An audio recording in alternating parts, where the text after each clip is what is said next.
world, my name is David Dorn and I have an idea. In the beginning, it says that God created us in His likeness, in His image. But what does that mean exactly?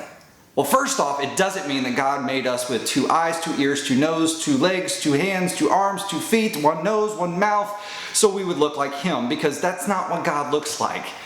The very fact that we say God as Him is a misconception, because God doesn't have a gender. Jesus has a gender because He entered human time and space, but God does not have a gender. So it doesn't mean that God made us in His likeness because we look like this.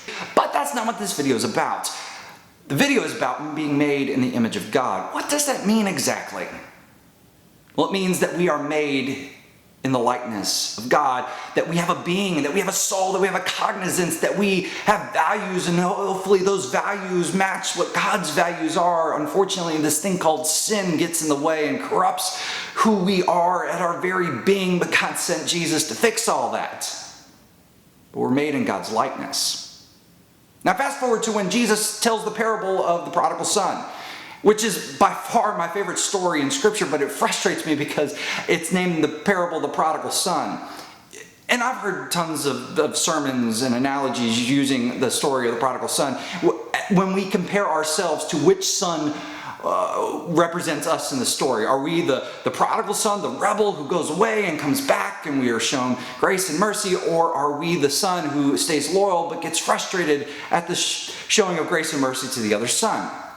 But I think by doing that, by stripping it down to trying to figure out which son we are, we miss what Jesus is saying. Because you see, we are made in God's likeness, in God's image, because we have being. In this story, God is represented as the Father. So we shouldn't compare ourselves to which son we are, but in fact, we should compare ourselves to the Father. Do we show grace and mercy and overwhelming generosity the way this Father does? Because that is the being of God. This is the person of God. This is God's nature, God's values. Do our values line up with the Father in this story? I think when we see the story in that regard, we see it the way Jesus, I think, intended it. Do we show grace and mercy and overwhelming generosity to the people around us? Because we've been made in the likeness of God. That's an idea that struck me today. What's an idea that has struck you? Leave it in a comment down below. I'd love to see it. I'd love to read it. I'd love to talk with you about it.